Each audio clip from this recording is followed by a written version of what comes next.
இயேசு கிறிஸ்துவின் நாமத்தில் அனைவருக்கும் சமாதானம். நாம் எப்பொழுதுமே நம்முடைய வாழ்விலே ஒரு ஒரு சிலரை நாம் வாழ்த்துவது எதற்காக? அவர்களிடம் ஒரு ஒரு உயர்ந்த பதவியில் இருப்பவர்களை வாழ்த்துவதோ, நம்முடைய ஆசிரியர்களையோ, நமக்கு மேலாக இருக்கிறவர்களையும் நாம் வாழ்த்துவது எப்பொழுதுமே நம்முடைய பழக்கம். அது ஒரு நாகரிகமாக. அப்படியாக அன்னை மரியாளை வாழ்த்துவது என்பது, நாம் அவ்வாறு ஒரு பதவியிலோ, ஒரு உயர்வான அந்தஸ்திலோ இருக்கிறவர்களை வாழ்த்தும் பொழுது, அவர்களிடமிருந்து சில ஆதாயங்களை நாம் பெற்றுக்கொள்வோம். ஆசிரியர்களாக இருந்தால் கல்வி கற்றுக்கொள்வோம். நம்முடைய மேலதிகாரிகள் இருந்தால் அவர்களிடமிருந்து சில நமக்கு தேவையான பொருளாதாரத்தை ஈட்டிக் கொள்ளலாம். இப்படியாக நமக்கு எல்லாமே ஆதாயம் தான். அப்படித்தான் நாம் இப்பொழுது யாரை வாழ்த்துகிறோம் என்பது மிக முக்கியமானது. நாம் வாழ்த்துவது அன்னை மரியாளை. அவர்களிடமிருந்து நாம் எதை பெற்றுக்கொள்கிறோம்? நிறைய காரியங்களை பெற்றுக்கொள்கிறோம். அவற்றில் மிக முக்கியமானது ஆடை. ஆடையை பற்றி தான் நான் பேசப் போகிறேன். ஏனென்றால் எலியாஸ் மோட்சத்திற்கு எழுந்தருளி அக்கினி ரதத்திலே எடுத்துக்கொள்ளப்பட்ட போது எலிசா அவரை பார்த்து கொண்டிருந்தார். விடாமல் கண் கொட்டாமல் பார்த்தபோது எலியாவுடைய மேற்போர்வையானது எலிசாவின் மீது விழுந்தது. அதுவே அவருடைய எலியாவிடம் இருந்த தீர்க்க தரிசன வரம் எலிசாவிற்கு கிடைத்ததற்கான ஒரு அச்சாரமாக இருந்தது. கடவுளுடைய ஆவியானவர் அவரிடமிருந்து இப்பூமியில் உள்ள எலிசா மீது இறங்குவதற்கான ஒரு அடையாளமாக எலியாஸ் விண்ணகத்திற்கு அக்னி ரதத்தில் எடுத்துக்கொள்ளப்பட்ட போது அவருக்கு தன் மேற்போர்வை கொடுத்தார். இப்படித்தான் ஆடை என்பது நாம் என்னவாகலாம் இந்த பூமியிலே பார்க்கப்படுகிறது. திருவிவிலியம் ஆடையை பற்றி என்னவெல்லாம் சொல்கிறது என்று பார்ப்போம். முதல் ஆதி ஆகமத்திலே ஆதாம் ஏவாள் ஆடையின்றி இருந்ததாக தாங்கள் கடவுளுக்கு அஞ்சி நடுங்கின போது கடவுள் அவர்களிடத்திலே கேட்டார், ஆடையின்றி இருக்கிறீர்களா? யார் சொன்னது? நான் உண்ணக்கூடாது என்று சொன்ன கனியை உண்டீர்களா என்று கேட்கிறார். அப்படியானால் அவர்கள் அதற்கு முன்பாக ஆடை அணியாமல் கடவுள் அவர்களை வைத்திருந்தாரா என்றால் கிடையாது. அவர்கள் அதற்கு முன்பாக வரப்பிரசாதம் என்ற ஆடை அணிந்திருந்தார்கள். அது எத்தகைய உன்னதமான கொடை என்றால், நாம் இந்த உலகத்திலே பாவ சிந்தனைகளை நமக்கு உருவாகாதவாறு பரிசுத்தத்திலே நிலைத்திருப்பதற்கான ஒரு கொடையாக இருக்கிறது. அப்படியாகத்தான் கடவுள் ஆதாம் ஏவாள் இடத்திலே அதிர்ந்து போய் கேட்டார். ஏனென்றால் அவர்கள் தங்களுடைய வரப்பிரசாத ஆடை இழந்ததனால்தான் அவர்கள் ஆடையின்றி இருக்கிறதாகவும் அவர்கள் வெட்கமாக உணர்ந்ததாகவும் கூறினார்கள். அப்படியாக ஆடை என்பது ஒரு வரப்பிரசாதத்தின் அடையாளமாக இங்கு குறிக்கப்படுகிறது. அந்த வரப்பிரசாத ஆடைக்கென்று ஒரு வடிவம் இல்லை. ஆனாலும் மீண்டுமாய் வர சில வசனங்கள் நமக்கு அதனுடைய வடிவங்களை நமக்கு எடுத்து கூறுகின்றன. ஆடை என்பது ஒரு மனிதனுடைய அடையாளமாக இருக்கிறது. ஒரு மனிதனுடைய அங்கீகாரமாக, ஒரு மனிதனுடைய பதவியை குறிப்பதாகவும் இருக்கிறது. ஆள் பாதி ஆடை பாதி என்போம். கண்டிப்பாக ஆடை இல்லாத மனிதன் எப்பொழுதுமே அரை மனிதன் தான். அப்படியாக ஒரு ஆடை என்பது ஒரு அங்கீகாரம். நம்முடைய வாழ்விற்கு நாம் யாராக இருக்கிறோம். ஒரு அரசன் என்றால் அரசனுக்குரிய ஆடைகள், ஒரு சாமானியனுக்கு சாமானியனுக்குரிய ஆடைகள் என்று எல்லோருக்குமே ஆடைகள் கொடுக்கப்பட்டு இருக்கிறது. அப்படியாக தான் ஆடை என்பது எவ்வளவு முக்கியமோ, அந்த ஆடை நாம் எதை யாரிடமிருந்து பெற்றுக்கொள்கிறோம் என்பதும் மிக முக்கியமானது. பல இடங்களில் அரசருக்குரிய ஆடைகளை அவர்கள் துக்கத்தின் போதோ தோல்வியின் போதோ ஆடைகளை கிழித்து கொண்டு சாக்கு உடை அணிந்து சாம்பலில் அமர்வதை நாம் பார்த்திருக்கிறோம். அப்படியானால் ஆடை என்பதில் ஏதோ ஒரு காரியம் இருக்கிறது. கண்டிப்பாக அது வரப்பிரசாதத்தின் அடையாளமாக இருக்கிறது. திருவெளிப்பாடு எப்படியாக இயேசுவை பற்றி கூறுகிறது, செந்நிற ஆடை அணிந்தவராக தானே தன் திராட்சை ஆலையை மிதித்து இரத்தத்தினால் அவருடைய ஆடை முழுவதும் செந்நிறமாக கரும் சிவப்பு நிறமாக மாறினது என்று. அப்படியாக ஆண்டவருக்குரிய வண்ணமாக கருஞ்சிவப்பு நிறம் குறிக்கப்படுகிறது. அன்னை மரியாளுக்குரிய நிறமாக நீல நிறத்தை குறிக்கிறோம். ஏனென்றால் அவர்கள் குருத்துவத்தின் அடையாளமாக, ஆரோன் குலத்தை சேர்ந்தவர்களாக இருப்பதால் ஒரு குருத்துவத்தின் அடையாளமாக அன்னை மரியாளுக்கு நீல நிறம் கொடுக்கப்படுகிறது. அதுபோல மோய்சனிடத்திலே ஆண்டவர் பேசின போதும் குருக்களான ஆரோனுக்கும் சரி, அவருடைய மகன் எலியாசர் எல்லோருக்குமே குருக்களாக வருகிறவர்களுக்கு என்று ஒரு தனி ஆடை வடிவமைக்க சொல்கிறார். அப்படியானால் ஆடை என்பது ஒரு கண்டிப்பாக ஒரு மனிதனுடைய இவ்வுலகத்தில் ஒரு மனிதனை முழுமையாக்கக்கூடிய காரியம் மட்டும் கிடையாது. அது விண்ணுலகத்திற்கான ஏதோ ஒரு அடையாளமாகவும் இருக்கிறது. அதைத்தான் ஆண்டவர் தன்னுடைய ஓமையிலே ஒரு அரசன் தன் மகனுடைய திருமண விருந்திற்கு எல்லாரையும் அழைத்த பொழுது அந்த திருமணத்திற்கு வராத அநேகரை நாம் பார்ப்போம். அப்பொழுது இறுதியாக சாலைகளில் இருப்பவர்கள் பிச்சைக்காரர்கள் எல்லோரையும் கூட்டிக் கொண்டு வா, ஏனென்றால் விருந்து தயாராக இருக்கிறது என்று அரசர் சொல்வார். அப்பொழுது மிக ஏராளமான மக்கள் பந்தியில் அமர்ந்திருப்பார்கள். ஆனால் அப்பொழுது அந்த அரசன் அவர்களை மேற்பார்வையிட்டுக் கொண்டே வரும்பொழுது ஒருவனை பிடித்து திருமண ஆடை எங்கே என்று கேட்கிறார். அவனை அழுகையும் பற்கடிப்பும் உள்ள இடத்திற்கு போடுங்கள் என்று. இந்த உவமையானது விண்ணகத்தை குறிக்கிறது. கடவுளை அந்த அரசன் குறிப்பதாகவும், இயேசுவை அந்த மணமகனாகவும், மன விழாவாக நாம் விண்ணகத்திற்கு செல்கிற இறுதி நாளாகவும் குறிக்கப்படுகிறது. அந்த திருமணத்திற்கு அழைத்தவர்கள் பல வேலைகளை நிமித்தம் வரவில்லை. அவர்கள் புது நிலம் வாங்கினதாலோ அல்லது புதிதாக திருமணம் வாங்கியிருக்கிறேன், புதிதாக கடை வைத்திருக்கிறேன் என்று பல காரியங்களை கூறி, அப்படித்தான் நாம் சில நேரங்களில் கடவுளுடைய காரியங்களை விட உலக பிரகாரமான காரியங்களுக்கு முக்கியத்துவம் கொடுப்போம். அதை தான் ஆண்டவர் அந்த உவமையின் வழியாக கூறி, பரவாயில்லை, அவர் அழைத்தவர்கள் வராவிட்டால் எல்லோரையும் போய் கூட்டிக் கொண்டு வான்னு சொல்கிறார். அப்படி கூட்டிக் கொண்டு வந்தவர்களில் அவராக தான் கூட்டிக் கொண்டு வந்தார். ஆனால் அதிலே ஒருவனை பிடித்து திருமண ஆடை இல்லாமல் எதற்கு வந்தாய் என்று கேட்கிறார். அதே போல் திருவெளிப்பாட்டில் வெண்ணாடை தொங்கலாடை அணிந்த வெண்மையான தொங்கலாடை அணிந்த இவர்கள் யார் என்று அருளப்பரிடத்தில் அந்த சமணசு கேட்டுவிட்டு, எனக்கு தெரியவில்லை என்று சமணசானவரிடத்தில் அருளப்பர் கூறின போது, அப்பொழுது சமணசு என்ன கூறுகிறார்? இவர்கள் தங்களுடைய ஆடையை ஆட்டுக்குட்டியின் ரத்தத்திலே துவைத்தவர்கள் என்று. ஆட்டுக்குட்டியின் ரத்தத்திலே துவைத்தவர்களுடைய ஆடை வெண்ணிறமாக இருக்கும் என்றும் திருவெளிப்பாட்டிலே மீண்டுமாய் ஆண்டவர் எப்பொழுதும் உங்களுடைய ஆடையை தயாராக வைத்திருங்கள், ஏனென்றால் நான் வரும் நேரம் எனக்கே தெரியாது என்று கூறுகிறார். பிதாவை தவிர யாரும் அறியார்கள், எனவே எப்பொழுதும் உங்களுடைய வெண்ணாடையை தயாராக வைத்திருங்கள். அப்படியானால் ஆடையிலே ஏதோ ஒரு காரியம் நமக்கு கொடுக்கப்பட்டிருக்கிறது. இந்த உலகத்தில் மட்டுமல்ல, விண்ணகத்திலும் கூட ஆடை என்பது நமக்கு ஒரு மிக முக்கியமான அம்சமாக இருக்கிறது. நாம் அந்த விண்ணக ஆடையை சுதந்திரித்துக் கொள்வதற்கு என்னவெல்லாம் செய்ய வேண்டும்? நம்மிடம் புண்ணிய காரியங்கள் இருக்க வேண்டும். நாம் நம்முடைய அதாவது ஆதாம் ஏவாள் எப்படி தங்களுடைய வரப்பிரசாதம் என்ற ஆடை, அதாவது விண்ணகத்திற்கு ஏதுவான ஆடையை எப்பொழுது இழந்தார்கள்? அந்த கீழ்ப்படியாமை நிமித்தம் அந்த பழத்தினை புசித்த போது அவர்கள் மறிக்க நேரிட்டது. அவர்களுடைய ஆத்துமத்தில் அந்த வரப்பிரசாதம் மறிக்க நேரிட்டது. அப்பொழுது அவர்கள் ஆடையின்றி இருப்பதாக உணர்ந்தார்கள். அதற்கு பிறகாக உலக ஆடைகள் நமக்கு கொடுக்கப்பட்டன. அப்படியானால் ஆண்டவர் அந்த இடத்துல எதை கூற வருகிறார் என்றால், அப்படி அந்த வரப்பிரசாதத்தின் ஆடை அவர்களோடு ஒருவேளை இருந்திருந்தால், கீழ்ப்படியாமல் அவர்கள் அப்படிப்பட்ட காரியம் செய்யாது இருந்திருந்தால், அவர்களிடம் அந்த வரப்பிரசாதத்தின் ஆடை இருந்திருக்கும். அப்பொழுது அவர்களுக்கு மரணம் இருந்திருக்காது, பசி இருந்திருக்காது, தாகம் இருந்திருக்காது, கண்ணீர் இருந்திருக்காது, உழைத்துதான் உண்ண வேண்டும் என்ற தேவை இருந்திருக்காது. சரி, அப்படியானால் வரப்பிரசாதம் என்ற ஒரு ஆடை நம் கண்களுக்கு தெரியாமல் ஒரு ஆடை நமக்காக காத்திருக்கிறது. அதை எப்படி நாம் சுதந்திரிக்க வேண்டும்? மீண்டுமாய் அதே ஆதி ஆகமத்திற்கே வர வேண்டும். ஏனென்றால் ஆதாம் ஏவாள் கீழ்ப்படியாமையினால் அந்த ஆடை இழந்திருந்தார்கள். நாம் கீழ்ப்படிதலினால், கடவுளுக்கு கீழ்ப்படிவதனால், நம்முடைய வாழ்வை பரிசுத்தத்திற்கு கையளிப்பதனால், நாம் கடவுளுக்குரியவர்களாக மாறும் பொழுது நாம் அந்த வரப்பிரசாதத்தின் ஆடை நாம் பெற்றுக்கொள்ள முடியும். நாம் எல்லாராலுமே அந்த பரிசுத்தனத்திலே, நேர்மையிலே, உத்தமத்தனத்திலே வளர்ந்து விட முடியுமா என்றால் அதுவும் கேள்விக்குறிதான்.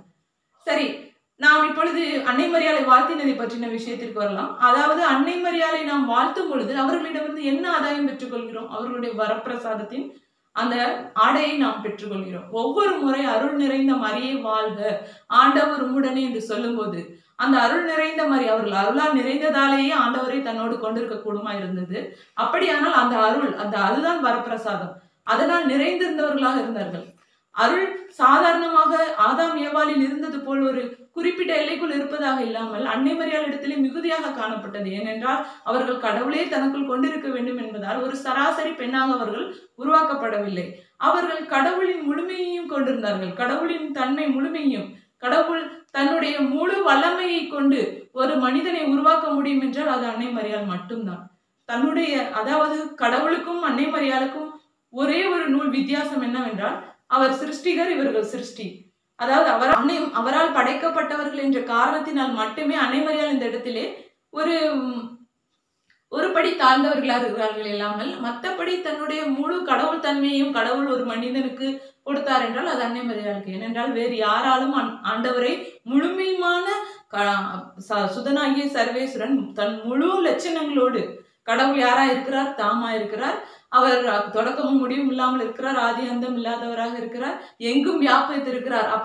அப்படியாப்பட்ட உலகமே கொல்ல முடியாத ஒருவரை தன் உதிரத்தில் தாங்க வேண்டுமானால் அதற்கான வரப்பிரசாதம் அவர்களோடு இருந்திருக்க வேண்டும். அதைத்தான் கடவுள் அவருக்கு கொடுத்திருந்தார்.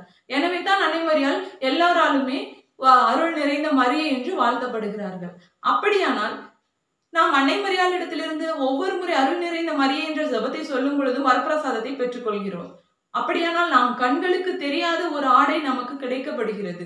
அதுவே நாம் விண்ணகத்திற்கு செல்வதற்கான ஆடையாகவும் இருக்கிறது.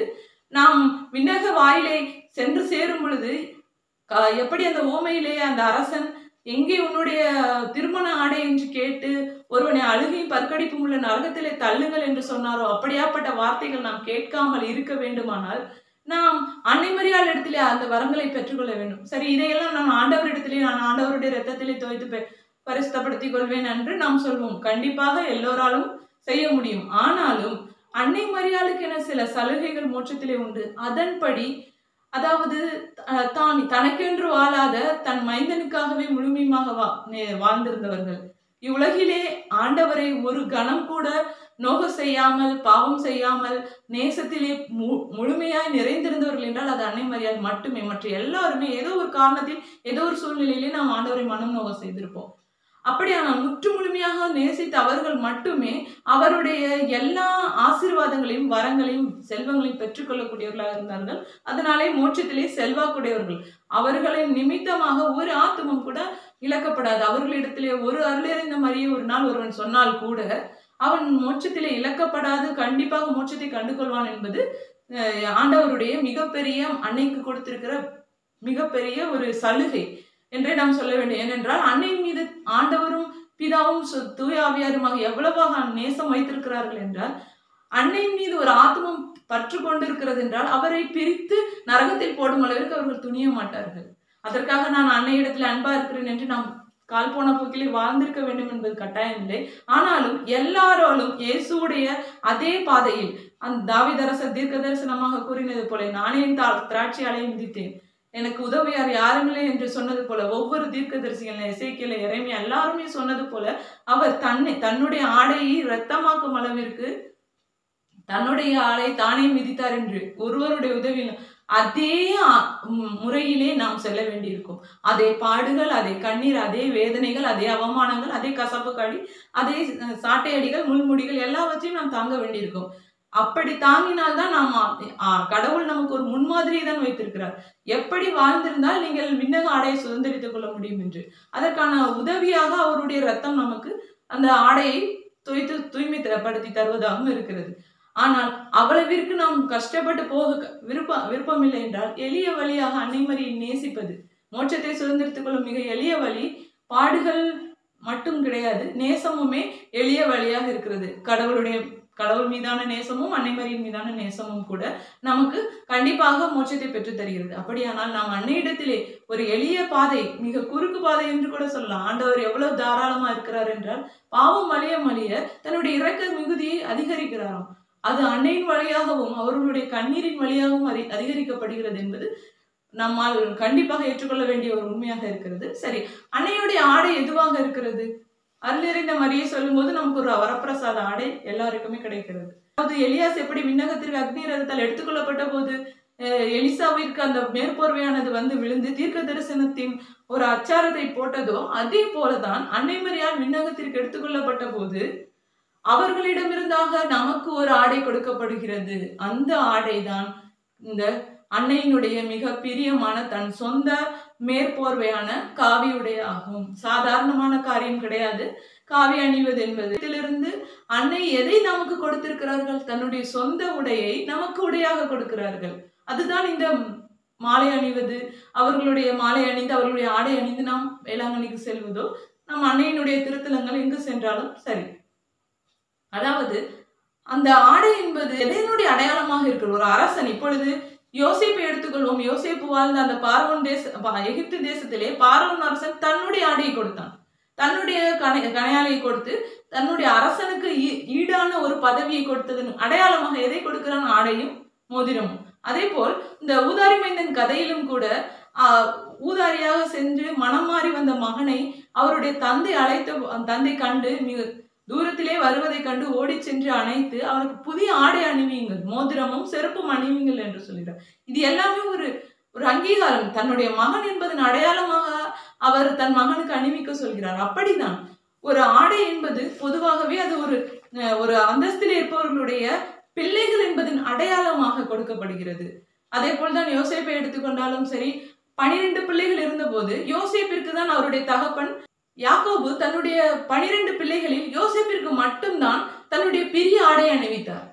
ஏனென்றால் தன்னுடைய பிரிய மனைவியான ராக்கேலுக்கு பிறந்த மகனாகவும் தனக்கு எல்லா விதத்திலும் பிரியமாக அன்பான மகனாக இருப்பதால் 12 குழந்தைகளில் யோசேப்பிற்கு தான் தன்னுடைய வாரிசுங்கிற அடையாளத்தின் ஆடை அணிவித்தார். அதனால் தான் அவரை எல்லாரும் அடிமையாக விற்று எகிப்திற்கு அனுப்பினார்கள்.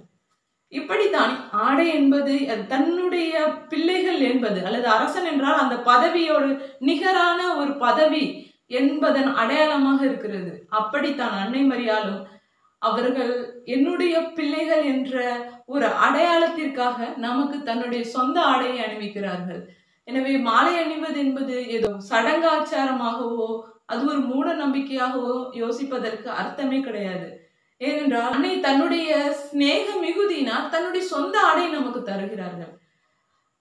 அதாவது அன்னை மரியாள் விண்ணகத்திற்கு எடுத்துக்கொள்ளப்பட்டார்கள், அவர்கள் உடலோடு எடுத்துக்கொள்ளப்பட்டார்கள், எல்லாமே நாம் விசுவசிப்போம். ஆனால் இந்த மாலை அணிவது என்பது மற்ற மதத்தார் செய்யக்கூடிய காரியம் என்று நாம் ஒதுக்கி வைக்கிறோம். அல்லது அது ஒரு தரக்குறைவான செயல், ஏழைகள் பிச்சைக்காரர்கள் அணியக்கூடிய ஆடை என்று நாம் நினைக்கிறோம். அப்படி கிடையாது. கண்டிப்பாக அது அன்னையினுடைய ஆடையாக இருக்கிறது. பொதுவாக குருக்களுக்கென்று மிக அநேகர் கேட்பதுண்டு, ஏன் குருக்களுக்கென்று ஒரு தனிப்பட்ட ஆடை முறையை வைத்திருக்கிறீர்கள்? ஏன் அவர்களும் எல்லாரையும் போல இருக்கலாம்? கண்டிப்பாக கிடையாது. அது அவர்களுக்கு ஆண்டவர் தன்னுடைய சொந்த ஆடையை அணிவிக்கிறார்.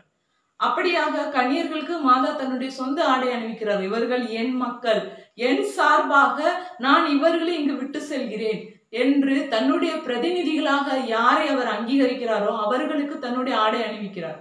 அப்படியாகத்தான் பொதுநிலையர்களாகிய ஒவ்வொருவருக்கும் அன்னை மரியாள் இவர்கள் என் சார்பாக இந்த பூமியிலே ஜீவிக்கிறவர்கள், எனக்காக எனக்கு சாட்சியம் பகர்வதற்காக இப்பூமியிலே ஜீவிக்கிறவர்கள் என்ற அடையாளமாகவே தன்னுடைய சொந்த ஆடையை நமக்கு அணிவித்திருக்கிறார்கள். எனவே ஆடை அணிவதை வெட்கமாக நினைக்காமல் கண்டிப்பாக அதிலே ஒரு வரப்பிரசாதத்தை பெற்றுக்கொள்கிறோம். எப்படி ஒவ்வொரு அருள் நிறைந்த மரியை ஜபத்திலும் அன்னையிடத்திலிருந்து வரப்பிரசாத ஆடை நம் கண்களுக்கு புலப்படாத விதத்திலே நம் மீது போர்த்தப்படுகிறதோ அப்படியாகவே நாம் அணியும் இந்த ஆடையிலும் என்னுடைய தாயார் அன்னை மரியாள் என்ற ஒரு ஸ்தானத்திற்கு நம்மை உயர்த்தி கொள்வதாக, அன்னை மரியாள் நம்மை தனக்கு நிகராக தன்னுடைய குழந்தைகள் என்ற ஸ்தானத்திற்கு நம்மை உயர்த்துவதாகவே இருக்கிறது என்பதை புரிந்து கொண்டு மகிழ்ச்சியோடு, மிக மகிழ்ச்சியோடு நாம் இந்த ஆடை அணிய முற்படுவோம்.